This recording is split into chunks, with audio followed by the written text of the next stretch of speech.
Emily Jashinsky. I'm Josh Hammer. I'm Rachel Bovard. And I'm Ben Weingarten. And this is NatCon Squad, where common good and common sense meet. NatCon Squad is produced by the Edmund Burke Foundation, the home for national conservatism. Make sure to subscribe now on iTunes, Stitcher, Spotify, YouTube, or wherever you get your podcasts. All right, we have a great post-NatCon 2 show on the docket for everyone. There's a lot to sort of unpack in recent events, and with the sort of fresh lens of the conference that we were all fortunate to attend, I think it's going to be excellent. We're starting off with lessons from the Virginia elections, which unfolded while people were actually at the conference, which made for interesting content for sure. We're then going to talk about a huge update. Josh is going to cover Virginia. Ben is going to cover a huge update in the Russia collusion hoax that transpired in the last week. Rachel's going to talk about how the Republicans have helped Democrats take over the country with their massive social spending plan that is laundered under the label of infrastructure. And I'm going to talk about anti-racist infrastructure. So that'll be the second half of the show, digging into these massive bills that are making their way through Congress. So with that, I'll kick it over to Josh.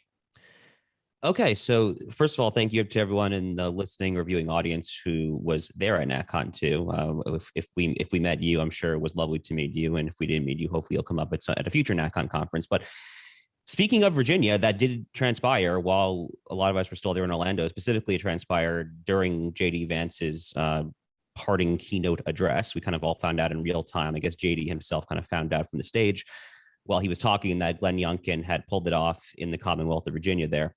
So to kind of just, bring us back to get us all on the same page here, Virginia for decades was a solidly red state. It consistently voted for Republicans from really for at least like a half century, really kind of going up until around 2006 with the kind of the George Allen Senate race at that time. Then Bob McDonnell in 2009 was the last Republican to win statewide there in the gubernatorial race.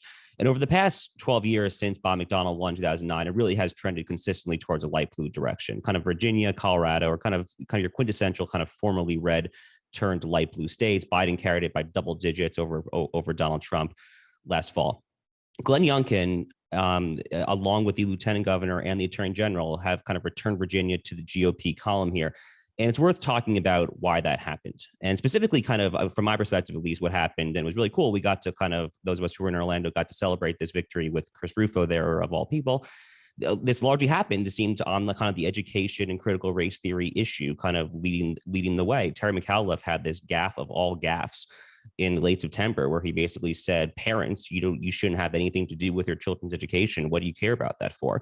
And education after that gaffe, and he said that in a debate around like September 26, 27, something like that, education after that surpassed the economy as the number one issue for Virginia voters. And over the next month, from late September to late October, in the lead up to the election, for people for whom education was the number one voting issue in Virginia, Washington Post polls showed they switched over the course of that month 42 points in the direction to Glenn Youngkin from Terry McAuliffe. So I do not think it's an exaggeration to say that the Commonwealth of Virginia returned to the Republican column, really kind of on the critical race theory issue, which is at its core kind of a culture war issue. Okay, this kind of is kind of an issue that sits at the thorny intersection of parental rights, kind of this conservative focus on the family versus kind of the leftist focus, obviously, on the government with public school teachers and kind of the public school bureaucracy in general. Race, identity politics. I mean, you name it. This is kind of like critical race theory, from my perspective, is kind of like about as true of a culture war issue as you can possibly get here. And the upshot is that Republicans won not by ducking this fight, but by diving headlong into it, by aggressively taking it up. And, look, Glenn Youngkin, he's not exactly like a MAGA guy to his core or anything, right? I mean, Carlyle Group and all of that. I mean, so the way that he did it, he wasn't out there kind of giving like fiery tweets or anything, but he was making very common sense arguments, the likes of which are basically that if you're the parents, you should control your children's education, period. Or if we can kind of extend the analogy and take it away from critical race theory to kind of some of these other kind of culture war, kind of woke issues where, on this podcast, we've been saying for months and months and months about how the median American no longer sides with the woke left on this crazy stuff. Loudoun County obviously also had like that the horrific incident that Luke Rosiak of the Daily Wire uncovered with respect to what happened with the transgender student in the bathroom there. Well, look, the median American, similarly, just like they don't want the woke public school bureaucracies to indoctrinate their children in racial and national self-hatred, they don't want biological men unzipping their flies and just whipping it out and peeing in the women's bathroom. I mean, this is just like common sense stuff here. So I guess my takeaway from the Virginia election, I'll kind of just open up the panel on this note, is it's what we've been saying on this podcast for months and months. All four of us should feel vindicated here, which is the path forward for conservatism, for the Republican Party, however you want to define it, is not by ducking these cultural fights, but by taking them head on, doing so obviously in kind of a prudential fashion. Don't say stupid crap. Obviously, that's for the political messengers. That's really not my area. But don't avoid them. Tackle them. Don't stick to kind of the bread and butter, quote unquote, fiscally conservative, socially liberal pablum that the K Street consultant class dished out for decades, including the infamous 2012 RNC autopsy that Reince Priebus commissioned. That could not have been more wrong. And I think Virginia proved that it was wrong. So I, for one, am happy. I think all four of us, frankly, should feel vindicated. So I'm happy just to kind of open it up to you guys. If, are you as optimistic as I am about this? Just really quickly, I'll say I do feel vindicated. And basically, I wrote an entire column with my boss, Ben Domenech, spiking the football, as we put it, because there's a Ronald Reagan truism about speaking in bold colors and not pale pastels. And I think that's what we saw. Republicans, I keep a copy of the Republican autopsy from 2012 literally on my computer because it's so funny. But also, we shouldn't forget it, because when people say, oh, conservatives were fighting the culture war for years and years.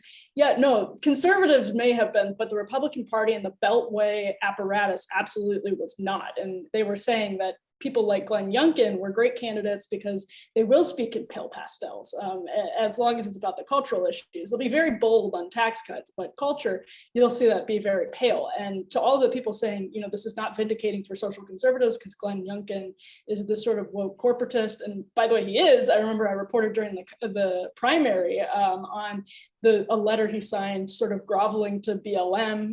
He's had comments about LGBTQ issues while he was head of the Carlisle group. So yeah, but that's sort of the point, right? Is that somebody who in the past would have been a messenger and a vehicle for the pale pastels of sort of establishment cultural leftism was quite the opposite. And I do think that's very vindicating. I think it's going to be interesting to watch him deliver. And I think that this is sort of the next step for Republicans on this issue. Michael Lind had a long essay in Tablet magazine. I think it was yesterday, the day before.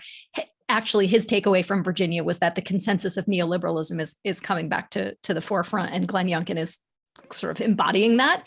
And, he is that person, right? But I think we're all hoping that because, he was galvanized on the campaign trail by these issues, and he saw the energy and he saw the momentum that they created in the people he is now going to govern, that he will deliver on these questions. But I do think it's a long-term problem for the Republican Party, because as Michael Lind points out, and I think we would all agree with, the establishment center of the Republican base agrees with Democrats. They don't say it loudly, but they agree with Democrats on funding abortion. They agree with Democrats on LGBTQ issues. They agree on gender neutral bathrooms, like all these things that really galvanize sort of the base of the Republican Party. The establishment does not agree with. So I think that what happened in Virginia does prove a lot of the things that Josh and Emily were pointing out, that conservatives can win and will win by leaning into these issues. But it is going to be the rage, I think, that exists in the base is not going to be ameliorated unless there is actual delivery. And that's sort of the next phase that we're now in. Yeah, so I'd say I was heartened to see that really people across the country were galvanized on sort of more fundamental and basic issues than, marginal tax rates or social welfare programs or the like, from not just Virginia, but to New Jersey, Minneapolis, in terms of disbanding the police department. New Jersey, it seems that opposition to lockdowns, which of course impacted parents of children who were kept out of school for months on end disproportionately, also seemed to almost rallied Jack Ciattarelli, the Republican candidate, to a dramatic upset victory. And it appears may have knocked out the state Senate president as well, longtime powerful Democrat, moderate so-called labor tide figure as well. So, when I look at it with the McAuliffe so-called gaffe, I would say McAuliffe was being honest about what Democrats and their union allies, led by Randy Weingarten, no relation, believe about educators, which is that Yeah, we determine what your kids learn. You shut up and sit down, even though, by the way, you are paying for this with your tax dollars and they're your children. So I think they expose their view quite clearly, their technocratic, progressive view about molding the next generation and future generations at their whim. And I think it's powerful that that was exposed so concretely there. And when I look at the issues, it's really law and order. The notion that you should reward and essentially appease criminality went down at the ballot box. Lockdowns, to an extent, went down at the ballot box. And lastly, indoctrinating your kids in, as Josh noted, race essentialism and America last, America loathing milieu also went down. So I'm heartened that at least some percentage of Americans, and we have to look at sort of turnout totals and by party across the board. But in Virginia, for example, there was just broad turnout, period, full stop. In New Jersey, for example, it was more Republicans and independents who were animated by this race. But I think it's a positive thing to know that the public was angry enough and shocked enough and aghast enough at the woke agenda that's really been imposed over the last year plus to come out and vote accordingly. So we should be happy about that and cautiously optimistic, if not probably pessimistic, about what the Republican Party will take away as the lessons and whether or not they will bridge the chasm between the establishment and the voters who actually support them year in and year out. Yeah, I mean, Republicans never seem to learn the right lessons when something like this is put on their table. But the positive that I guess I personally have tried to kind of focus on is that I am damn well sure the Democrats are not going to learn the right lessons either, right? I mean, like the woke mob there, they show really just with one example, kind of like the Iron Dome funding recently, how much outsized clout this group of like 5 or 6 crazies can show. So there's no way they're going to back down on CRT or any of this stuff either. But let's keep this moving along. So Ben, let's toss it right back to you to talk about what's going on with Russiagate. Sure. So I'm going to try to not go too deep into the weeds of the latest indictment from the John Durham special investigation. And this is the 3rd indictment issued, and it regards Igor Danchenko, who was an American of Russian descent, formerly worked at Brookings Institution. And he was the primary source for Christopher Steele, who was hired by Fusion GPS on behalf of the Clinton campaign to help craft that dossier that was used as the fundamental basis for 4 FISA warrant applications on Carter Page, nominal Trump campaign foreign policy advisor, which was sort of one of the central points, both Carter Page being tied to Russia and then the dossier itself, central pieces of evidence used to justify the whole narrative of Russian collusion, Russian conspiracy, and the subsequent investigations that took place. So what this indictment shows that Danchenko, the key source for the Steele dossier, which was probably the key document at the heart of the Russiagate/Spygate conspiracy, that source lied to the FBI in a number of different respects. And he is charged with 5 counts of allegedly lying to the FBI. And what that indictment shows, a couple of very high level points in it, are that it appears the FBI knew pretty early in 2017, based on Danchenko's own remarks, of course, that what he was reporting and what was captured in the Steele dossier was in large part a consequence of hearsay from his friends, secondhand information. Now, the sort of what was reported was that the intelligence community and Danchenko and Steele essentially gleaned some of this information from unnamed Russian sources. But what this indictment shows is that actually one of Danchenko's key sources behind some of the biggest bombshell allegations was actually Charles Dolan Jr., who's characterized as a PR executive with substantial ties to Russia, and I'll get to that in a second, who represented Russian officials. But more importantly, what Dolan told to Danchenko, which ended up in the Steele dossier in this crazy game of telephone, was not gleaned from Russians. This was Dolan information which he in part gleaned from public news reporting and then from his own visits to Russia. So basically, you had a Clinton operative in Dolan who had worked in the Bill Clinton White House, who had worked on the 2008 and 2016 Hillary campaigns. And he claims that the campaign was not aware of what he reported to Danchenko that the campaign paid for via Steele. But basically, a Clinton operative was one of the sources for Danchenko, who was one of the sources for Steele, one of the sources for the entire dossier. And then also that one of the other key sources the head of this Russian-American Chamber of Commerce, Sergei Milian, Igor Danchenko claimed he was a source, and it turns out he was not a source for the information that ended up in the dossier. So critical points here pointing to the fact that the whole dossier narrative should have collapsed from the start. The FBI, it appears, knew Danchenko was lying about certain key points, including that Dolan was a source in the first place, which should have further called into question why the FBI continued this investigation of around Russian collusion, given how shoddy the source was of the Steele dossier. But then more importantly, the fact that, well, for starters, Danchenko himself is linked to Fiona Hill, a central player in impeachment 1.0 against the Trump presidency. Danchenko was actually linked up with Charles Dolan, this source, via Fiona Hill. Fiona Hill had linked up Danchenko with Steele in the first place. Fiona Hill herself had worked at Brookings along with Danchenko, so the relationship goes back a long ways. It appears Strobe Talbot, the longtime and former president of Brookings, as well, was involved in the dossier development. So there are all of these different links, ties, and coordination, not between Russia and Trump and those around him, but the Clinton campaign and all of these operatives in its network, who then, of course, flooded, as we've reported at Real Clear Investigations, where I serve as deputy editor, who tried to push this sort of information to the CIA, the State Department, the FBI, and beyond. So the US government was getting this information from all sides, from all these different sources linked to the Hillary Clinton campaign, not to Russia. That's where the real collusion is. And Durham has set this up essentially at the sort of seed of Russiagate, which is, you know, basically the Clinton campaign creating this narrative and playing this dirty trick to spread it throughout the US government and try to have a thousand flowers bloom around Russian collusion, essentially. But then there's the question of US government officials, it seems, knew this was garbage during 2017, yet the FISA warrant applications continued. Of course, we get to the Mueller special counsel itself. And so the question is quickly going to become, okay, was the US government a patsy here? And this is all in the Hillary Clinton campaign that pulled the dirty trick?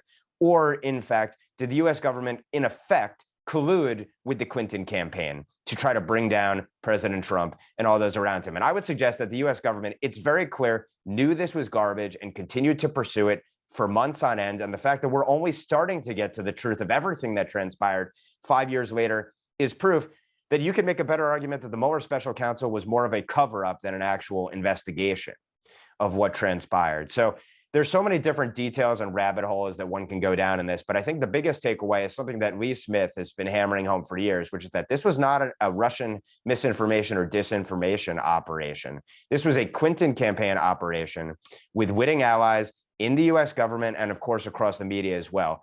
These indictments indict all of these players, but the real question in terms of whether or not we'll have any justice whatsoever is whether government officials involved with perpetuating this narrative and pursuing all of these figures and trying to destroy them in a political jihad will themselves face justice. So with that, I'd turn it over to the group and I'd say, do you think that this is ultimately going to be about Clinton operatives going down and then Durham writes a report at the end, which creates smoke, but not necessarily a fire around US government officials involved? Or are we going to get actual justice at the end of the day? I mean, I think the question sadly answers itself, right? I mean, first of all, this has transpired over so many years now, right? I mean, we're in November 2021. The 2016 presidential election was literally 5 years ago. I mean, Americans kind of have like a famously short attention span as it is. Even I think like a lot of Republicans, like as horrific as as all of this nonsense was in 2016, I think even Republicans now are disproportionately focusing on trying to fix all of the kind of ad hoc voting procedures and everything that went wrong in the 2020 election. So even for people kind of on our side, I think a lot of the attention span for what went wrong in 2016 is kind of in the rearview mirror. I mean, look, in a just country, people would pay for this. Like people would go to jail for this. People would rot behind bars for this sort of foisting of just a horrific kind of scandal. And scandals, right, where a scandal of this nature and just thrusting it onto the American citizenry. But I guess the other thing that makes me a little pessimistic is like it's very complicated, right? There's a lot of names here. I mean, I literally try to do this for a living, and I'll be honest with you, Ben, like when I listen, because you're so much more informed on this, frankly, than I am, or I would hazard a guess that Rachel or Emily are. Like when I hear you like speak with like that level of like commanding authority, I mean, I'm having a hard time keeping up with all of the relevant names. So I can only imagine like how like XYZ Republican congressmen, let alone like their junior mid-level staffers, are trying to put all the pieces together here. So it's a horrific scandal, but I'm not exactly bullish when it comes to the odds that we're going to see meaningful justice for any of this either. One thing that strikes me, because I find myself in Josh's situation too, where it's like there's so many threads and so many, personalities that you're trying to keep track of. But I keep coming back to again and again the role of the FBI in perpetuating this whole Russia hoax and allowing it to spark and flame and then literally just like blowing on the flame so it became a giant fire. Like, how long are we going to put up with this crap from the FBI? Because this is not their only crime, right? I'm sort of taking it out of the bounds of this segment slightly, but like we have, the FBI in this situation, we have the FBI sort of setting up and entrapping, all these sort of white nationalist events, even going so far as to say they were present, in the January 6th protests, but we don't know who or how many. Like how many times the role of the FBI in so much of what has happened over the last 4 to 5 years, I think really deserves to be unpacked. And for me, working closely with members of Congress, that to me is a congressional question, because that is something they do have oversight over. And, we've had one, I think, FBI lawyer go to jail, Kevin Kleinsmith, for falsifying a FISA evidence that led to a FISA warrant. But I think we need far more than that, because to me, the lack of accountability of government agents and the culpability, accountability for the culpability and their role in this is just, I don't know how you can say we are a constitutional government when this is the case. Yeah, I mean, quickly, that's all completely correct. And it is so convoluted because there were so many layers of corruption has been illuminated at the FBI and at the Clinton campaign. And even if you look at how many people that are implicated in this had filtered through the Brookings Institution at a given point, it's not as though Brookings was individually sort of like conspiring behind closed doors. It's just that this is how the centers of power work here in Washington, D.C. And so it is this particular element of all of this, and Matt Taibbi has been from the left very on top of it in an interesting way. It is truly amazing how boldly people lied, because they assumed that they would be totally fine. They assumed there would be a Clinton presidency. They assumed that even if there wasn't a Clinton presidency, who's going to prosecute this? Who is actually going to figure any of this out? And to some extent, it was sort of like they thought there was a morality in lying, right? That it was like, yeah, it'll all be fine because we're doing this to save the Republic from the host of Celebrity Apprentice. So it's just like when you are able to zoom out to 30 feet, I think it's as stunning as when you're in the weeds. I actually think both are really stunning, because this is a good example of something that's in the weeds, Danchenko, that's in the weeds. And you look at it and you're like, are you serious? Like you really were colluding on this level with a campaign, and then you zoom out and it's like, wow, it's just as crazy. So I think it's an indictment of Washington, D.C. and the sort of professional beltway class. And I don't know that lessons have been learned because, to the point that everybody's made, what level of accountability would be proportionate is not something that we've seen. Rachel's point go ahead, Ben. I was just going to say really quickly, to focus the mind, I think the big takeaways are the ways that civil liberties were trod on in just an unprecedented fashion in terms of the targeting of Carter Page and the abuse of the FISA court here, and the fact that the FISA court was not a break on any of this awful behavior, number one. Number two, the hyper politicization and weaponization of our national security and intelligence apparatus, by the way, originally controlled by an Obama administration that Hillary Clinton served. Never questioned in all of this. What did Barack Obama know? When did he know it? What did Joe Biden know? And when did he know it? What did Hillary Clinton know and when did she know it? All of those things. And then ultimately that if there is no justice, then we're in for far worse down the road. If everyone gets off scot-free here who is in the US government, the media figures, they have no shame in this, self-evidently. But when it comes to the political figures and also those in the national security, intelligence, law enforcement apparatus, if they do not pay a price for this, we are a banana republic. I mean, we're a third world country at that point. And, when they go after Project Veritas over a diary that Project Veritas brought to them, and that's who they're pursuing right now, I think it shows that we're maybe past there. We're in a post third world place at this point. Yeah, and super quick, and then we'll kick it back to Rachel here. I think the point that you, Ben, and Rachel, both you made about kind of the FBI and the IC in general, that should be the takeaway for Republicans going forward, even if they're not going to kind of get to the point where they can pursue individual justice against the miscreants and all the malfeasance happen here. The structural reforms to the FBI, CIA, NSA, all of that, it's kind of a posthumous vindication of sorts for Angela Codevilla, who of course wrote about this for so many decades. But let's keep this thing rolling. So over to you, Rachel. So a brief change of topic, going back to Congress and the infrastructure bill, which we've been hearing about for, years now that it's been Infrastructure Week. It was finally Infrastructure Week on Capitol Hill last week, where Democrats passed their bipartisan infrastructure bill late Friday night, close to midnight. And if you guys remember, or anyone who's watching this remembers the sort of Sturm und Drang around the so-called BIF, the bipartisan infrastructure bill, and its role as sort of a chit claimed by House progressives, but also by Nancy Pelosi and Joe Biden in passing the much larger, started at $3 trillion. Now it's like $1.5–2 trillion reconciliation bill. So what was really shocking to me about this whole episode is the fact that both of these bills were linked for months. We can't get to this massive, giant reconciliation bill, which I think we've talked about on this podcast before, but it's just this massive, massive expansion of federal power, probably the biggest since the New Deal. We can't get to this thing we really want to pass unless we first pass this BIF. This was self-evident to anyone who's been watching the process. Yet on Friday night, as this bill's coming to the floor, you have progressive defections. The bill is about to fail. And who snatches defeat from the jaws of victory but our favorite congressional Republicans, 13 of whom gave Nancy Pelosi the deciding votes to pass this infrastructure bill, thereby teeing up passage of this massive reconciliation bill, which was the goal the entire time. And the reason I want to bring this up is because there's always some debate, in new right or populist circles, however you want to define it, that things like infrastructure, are what we need to be focusing on, that, this is where the federal government has a role. And if we can't support infrastructure, what can't we do? And this has been sort of an argument I've seen circulating. And I just want to rebut it out of the gate for two reasons.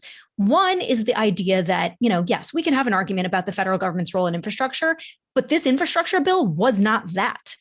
Not hardly at all, went to sort of roads and bridges. Well, the big talking point was, it has, so much money for roads and bridges. No, it has so much money for climate change and subsidies for electric vehicles, and so much money for things like urban transit and Amtrak, $66 billion being dumped yet again into the Amtrak system, subject to no reform. So we're going to be here just back again in 3 years.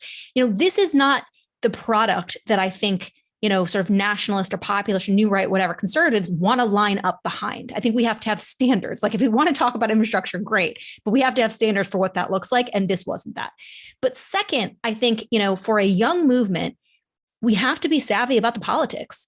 And this was all about politics. The substance of the BIF stopped mattering 5 months ago. And it was just a chit that was being used to get to this bigger end, which was this reconciliation bill. And the inability to see that for these 13 Republicans, which included, a lot of retiring Republicans and Republicans like Adam Kinzinger, who is basically a Democrat, but also two members of the House leadership team. You had John Katko, who's the ranking member of the House Homeland Security Committee, and Nicole Malliotakis, who's an assistant whip.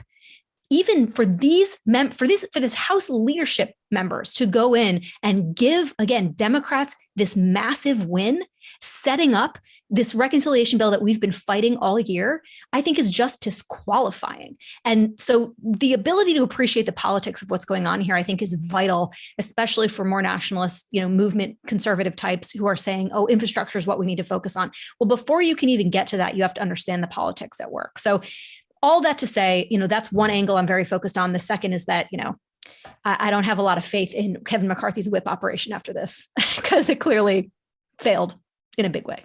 Yeah, I literally just forwarded Rachel an email about that. So it's completely true that, I mean, it's 13, maybe 1 or 2 is excusable. 13 is crazy. People like Nicole Malliotakis, who may have been sort of seduced by spending for the subway in New York City, is a good example, right? In that you're going to have people go back to their districts and say, we put politics aside and we just did what was good for our people. And to act as though they were transcending partisanship and partisan politics, and that's what they're going to take back to their district. But the cost benefit analysis with a bill like this that Rachel just mentioned is completely larded up with leftist social spending and bad government spending. To sort of the cost benefit analysis is clearly on one side over the other. And so I think it is a pretty stunning failure of Republican leadership. Did they see this coming? Seriously, I'm genuinely curious because I don't think that they did. I think they were just sort of, they had no idea. And if they did, they didn't care enough. This is a huge, huge win for Democrats, but not for the public, no matter how much an individual's district may sort of individually benefit. So I agree completely with Rachel. I think there has to be a conversation about there. Orrin Cass is excellent on this. That needs to transfer to the actual party on what this policy platform looks like, and then you have to sort of. It's easy to sort of Monday morning quarterback people who actually have to sit down and take votes. I get it. And they look at people who criticize them from podcasts and whatever as, it's easy to do this when you don't have to vote and don't have to go back to your voters. But it's also easy to reject really horrendous bills. And that's what just happened. So it's I think, a statement on whether the Republican Party has the stones to go forward. So there's a lot going on here, obviously. I mean, look, infrastructure, talking about like actual infrastructure, should in theory be a bipartisan issue, right? I mean, there's a very, very, very long running strand of thought where this is kind of like a profoundly conservative kind of nationalist issue, right? Our Edmund Burke Foundation colleague, David Brogg, had this wonderful essay about a year ago at American Affairs, kind of trying to like recover the conservative economics tradition, talking a lot about Burke and Hamilton, all of that. And David has a line there. He's quoting I think he's quoting Abraham Lincoln himself. Abraham Lincoln kind of modeled his political economy on Henry Clay of Kentucky. It was kind of like his boyhood hero. I think it was Abraham Lincoln had this line. I'm paraphrasing here a little bit. He said, "My politics are slow and sweet, like the widow's dance. I support internal improvements, a strong central bank, and protective tariffs." Kind of all about kind of this industrial policy, kind of like Hamiltonian vision of America. So there's a very long tradition here, right? For like supporting, like in the modern context, whether it's rail or roads or any of that. But the point here, and I think the tension that we've seen kind of play out, and this is really kind of inside baseball stuff, right? But, Rachel and I both on the board of advisors of American Moment, a very kind of precocious young American Moment fellow named Chase Reed kind of had this Substack post basically saying, like, why are people on the quote unquote new right objecting to this? Both Rachel and our fellow board member, Ryan Gerdusky, said, oh, here's why we're objecting to it. So just quotes from Ryan Gerdusky's Substack post about this. I'm looking at it right now here. So the bill has $110 billion for road repair, $66 billion in railroads, $65 billion for the power grid, $39 billion for public transportation, which is like literally nothing. All of this is totally dwarfed by these, what the Democrats and the wokesters refer to as human infrastructure. Okay, $400 billion in universal pre-K, $200 billion of additional child tax credits, which, in theory, a lot of us probably can support, probably not the way it's going to be doled out in this bill.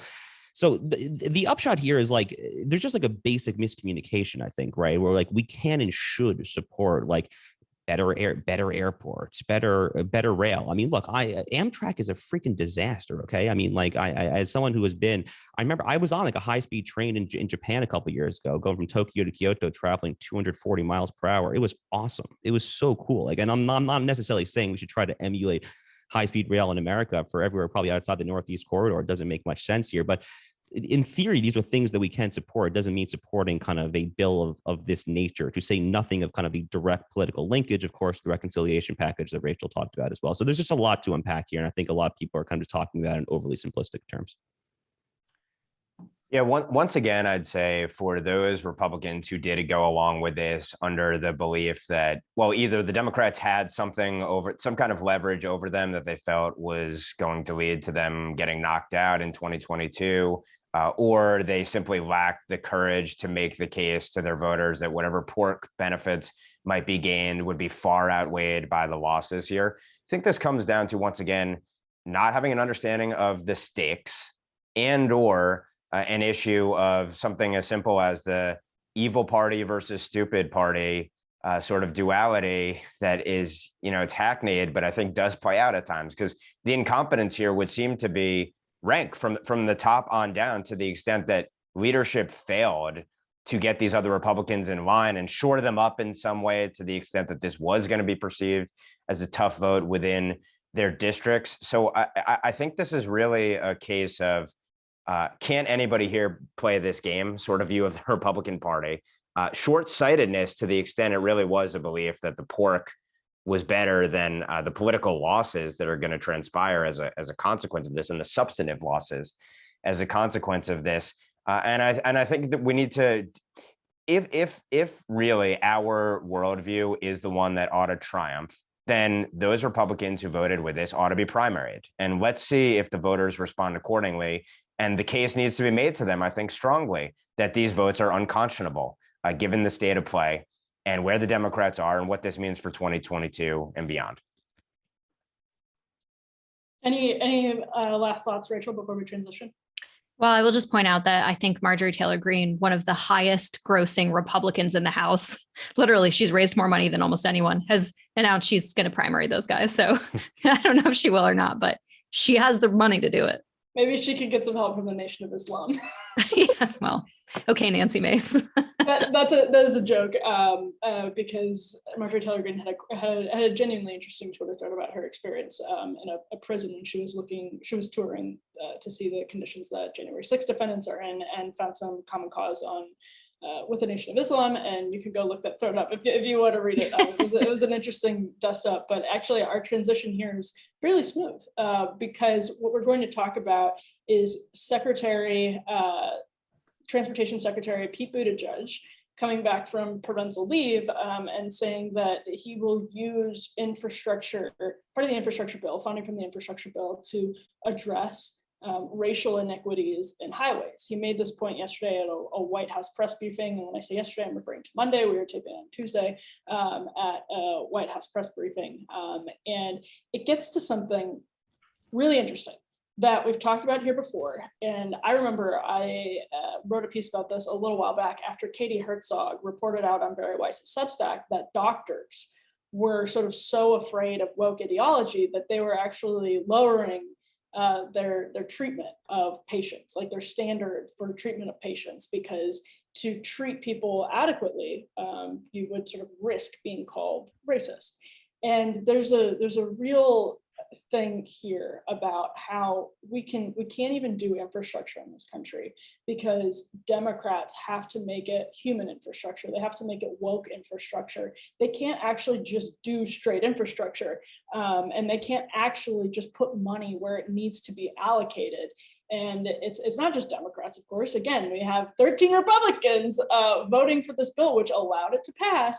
So we're in the state in our country where our efficiency is being hampered by this very decadent ideology. And I think that's a point that is really well worth remembering. There were vaccine distributions on racial bases in certain states. When you have doctors lowering their standard of care to avoid taking any risks of upsetting sort of a mob, there are serious ways in which our ability to function as a country, to spend money on infrastructure, to pass infrastructure legislation through Congress that would actually repair things like roads and bridges, like that American Moment, the precocious American Moment fellow that Josh mentioned wants. These are great goals, but we are hampered not only by the sort of typical Washington issues of lobbying and everything else, but now by this very decadent ideology that gets in the way because Pete Buttigieg can't spend this money without addressing and I'll read the quote here, without addressing the racial issues in highways. This is a program called, quote, Reconnecting Communities, that according to Axios will focus on the, quote, legacy of highway construction built through communities and remove or repurpose infrastructure barriers. And that's, I think, here's this is actually another relevant quote. If an underpass was constructed such that a bus carrying mostly Black and Puerto Rican kids to a beach in New York was designed too low for it to pass by, that obviously reflects racism that went into those design choices. I don't think we have anything to lose by confronting that simple reality, and I think we have everything to gain by acknowledging it. Well, acknowledging is an interesting word. So acknowledging, what does acknowledging mean? Does it mean that you're going to spend money on these sort of lofty woke priorities that don't actually address racism, but maybe just like reallocate resources for the superficial branding benefit of it? And that's almost certainly going to be the case. So with all of that, I'll open the floor up. What did you guys think of Secretary Pete's comments at the White House briefing? It was interesting because I engaged this on Twitter yesterday afternoon, that this was like a very, like, I was like, the stupidity of the moment we live in cannot be overstated when this is what's being asked. And this CNN reporter jumped down my throat and was like, he's talking about the legacy of Robert Moses. And obviously Robert Moses being the great Democratic partisan of New York, who used infrastructure to sort of, break up minority, otherwise thriving minority communities. But this was also 100 years ago. I would point out that this happened. And, yes, you can talk about that. And maybe the state of New York wants to take some action on that. That's sort of their bailiwick. But to house the entire infrastructure debate in this idea that it is rooted and grounded solely in this idea of systemic racism, I just think is insane. And you saw this in the infrastructure debate too. Like within that infrastructure bill, you had like racial categorizations for, collection of bicyclist mortality was like broken down by racial categories, and racial lines being drawn in communities for like how we would gather data. Like this is racist terminology infusing how we do basic governance. It's like sometimes I see this stuff and I'm like, did the Klan write this? Because there is no other way for me to look at this, because it's race obsessed. And that is literally what the Klan was about. And yet it is now seeping into our modern governance parlance. And this is what we talk about when we say woke ideology is ruining America. It's this. So I don't have a whole lot to add to this. I'm just going to quote JD Vance's tweet on this, which I thought was highly accurate. So I'm just going to read off this. So JD is he's quote tweeting, this clip of April Ryan, the CNN reporter, asking Secretary Buttigieg about. I'm having a hard time not laughing. I just can't believe we're going to talk about this, honestly. I'm talking about like the deconstructing the racism of the roadway. So JD Vance quote tweets this. He says, "Nothing in this country works. It takes years to repair a bridge that was built in far less time. Every big city has skyrocketing murder rates. China is about to take over the world, even as we name Navy ships after pedophiles. And our reporters ask about the racism of our roads." So look, that in a nutshell is like the state of America in the year 2021, right? It's kind of another like running like theme, a leitmotif, you might say, of our NatCon Squad podcast going back many months now, is like when just stupid crap like this happens and it gets amplified by all the usual suspects in the Twitter sphere, Xi Jinping just kind of leans back, he kicks his feet up onto the table, and he has a nice laugh about this. In a nutshell is kind of the very decadence that Ross Douthat, the New York Times, has written about, right? Increasingly, in his book, in his Substack post. We have a decadent ruling class in this country that cares about these ridiculous issues that they're able to kind of project onto the people and just kind of pat themselves in the back. It's a pure kind of virtue signaling mechanism. None of this redounds to the concrete, tangible, beneficial interests of the American people. That was kind of the whole debate we just had in the previous segment about whether this was real infrastructure or fake infrastructure. It's all fake. It's all performative. It's all performative for kind of a cloistered, intellectually myopic subset of ruling class elites. And this ultimately is why America is kind of falling down the crapper, honestly, like for lack of a better way of putting it. I mean, like it is just this sort of focus to the exclusion of the China is literally launching hypersonic missiles around the world, people. They're launching hypersonic missiles in like split seconds around the world. And we have very serious journalists in the White House asking Pete Buttigieg about the racism of our roadways. By the way, can I Unserious just say country. too, like, Pete is going to be like, yes, I'm going to do this because otherwise I'd have to fix the supply chains and I can't do that. I'm Right. like physically incapable of fixing the supply chains. So Yeah. racist roads it is. Just unbelievable. I mean, I'll get off my soapbox on that, but all you, Ben. Well, yeah, I mean, the Obama administration did have a tactic of stray voltage where they would put out something like this to get us and everyone else chasing a story about Robert Moses and the power broker. Which, by the way, I mean, to the point of our last segment, Republicans could learn something from reading the power broker, at least about how ruthless the other side is in pursuit of their goals. So worth stating that. I do think that the big takeaway is that we shouldn't be surprised that there's this equity language in anything and everything that comes out of the administration, because one of the first things President Biden did was issue an executive order. I think the exact terminology was on affirmatively advancing equity. And it called for a whole of government strategy to advance equity. So when you have the left saying that CRT is a made up right-wing boogeyman or whatever, no, it's right here. It's right in front of our faces. It is our federal government. This is the ideology of our regime. It's racial Marxism. And it does have, and I think to Emily's point, it's really important to emphasize this over and over. It does have disastrous real world consequences in terms of whole areas of subject matter that you're not allowed to explore or investigate, in terms of medical research that won't be done on grounds of essentially being politically correct in accordance with equity principles. And then obviously in terms of the consequences of the policies, when you get to things we've talked about, like defund the police, who does that hurt most? Well, that hurts most those who are law-abiding citizens in the most dangerous areas of the country. Look, one thing that I've tried to hammer home, even though, hypocrisy is sort of a feature, not a bug of the left, look at the vaccine mandates. If disparate impact, the idea that policies disproportionately hurt one race over another race, is demonstrative of racism, then how could you say that vaccine mandates are not systemically racist at their core? So it's either disparate impact proves racism, or you don't believe that disparate impact proves racism. You have to pick a side. I'd put that to the left, and I'd make that case in almost all of these policies. Almost every single leftist policy that they claim to be about advancing equity, or the like, ultimately disproportionately hurts those who they claim to help the most. And that has to be raised every single time we get into any one of these segments about an equity agenda, or combating systemic racism or the like. Ultimately, it leads to poverty, misery, and division, which the left loves because they can exploit that for their political ends. But the American people suffer the most, and those who the left claims to care about also suffer the most.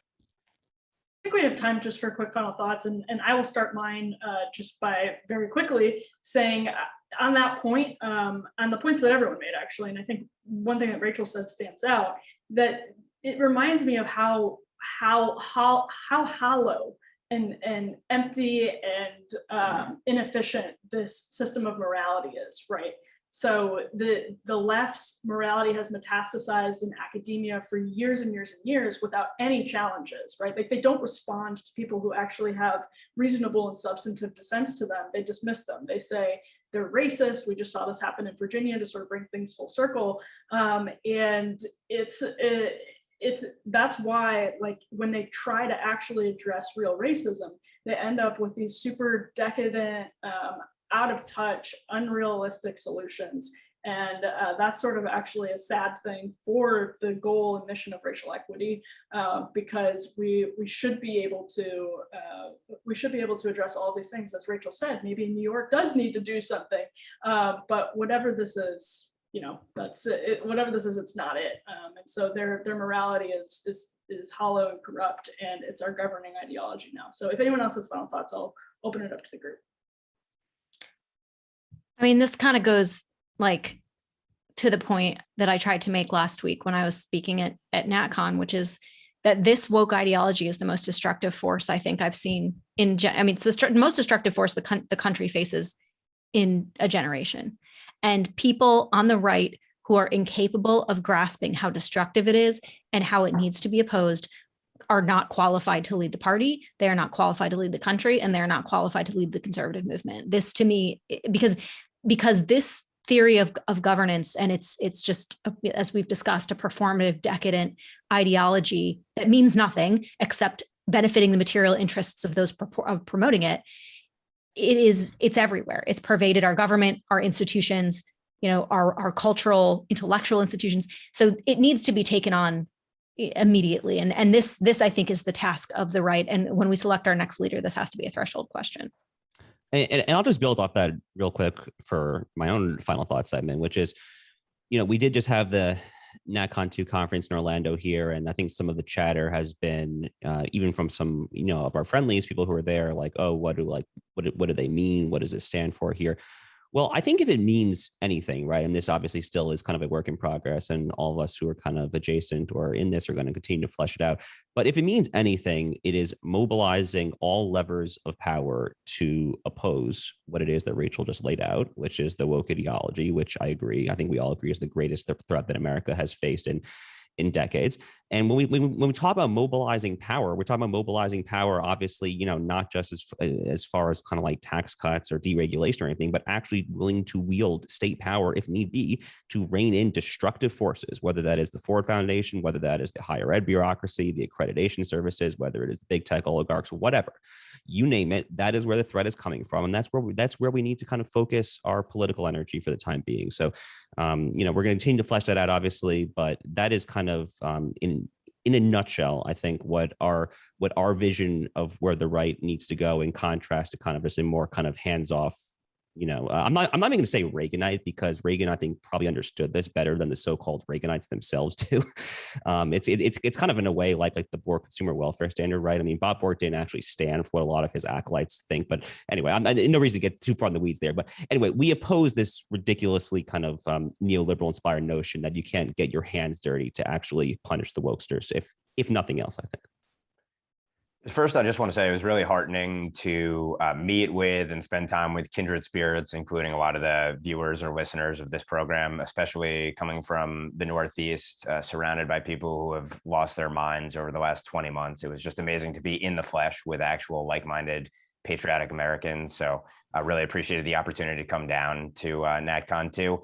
And to the broader point about NatCon 2, I've seen a number of articles out there talking about, how do we make sense of this wide, disparate sort of set of speakers and interlocutors during the conference? What are we to make of it? How do we make sense of it? What makes it coherent? And I'm going to be writing something. It'll probably be out by the time of our next week's broadcast in the Federalist, talking about kind of what I viewed stepping back from the conference as unites us. And I think it's three things. First is a common understanding of the threat of wokeism, and then combined with communist China. So sort of the cold civil war at home, plus the hot war by other means that we're facing from abroad, focuses the mind in a way in terms of existential threats that require coming together and using new methods and tactics and strategies as well that might not otherwise be undertaken, but we're in effectively wartime situation. And that brings me to number two, which is that I think there's a broad understanding that the old methods have failed in the face of these threats. If you're facing not just a whole of government, but a whole of society assault on everything that you hold dear, that requires a different response, to Josh's point, wielding all levers of power in new and novel ways to combat a threat that is new and novel. And lastly, I think we're not talking about tax policy or deregulatory policies. We've talked a lot about how we need to engage in a culture war, and that actually does matter to people because that hits them in part at their heart, but it gets to the more fundamental things. And I think what we do agree on is that, unlike, say, during the Cold War, where broadly there's a shared kind of understanding of, here are American values and principles, our country is good, we have a positive view of our history generally for all of the warts that may have existed. We do not have that sort of shared understanding now. But I do think that more than 50% of the country probably does. And if there's a takeaway for me from NatCon 2, it's that we have a basic agreement on those most fundamental things about love of country, about a belief in safe and orderly communities against kind of the social dysfunction and chaos that is brought about by wokeism writ large. And so I go through in this article that'll be out in the Federalist kind of what I think are the things that actually unite us as well. And they get to this question of more fundamental things are at stake. We can't even be having debates about what's the proper marginal tax rate or abolish the administrative state or not, or social welfare programs or any of these things. We're talking about the country itself and its most basic fundamental principles. And I think that's where we do have a shared vision. And I try to articulate that a little bit more clearly in a piece to come. So stay tuned for that. Well, on behalf of Ben, Rachel, Josh, and myself, thank you so much for tuning in. I'm Emily Jashinsky, and we'll see you at the next NatCon Squad.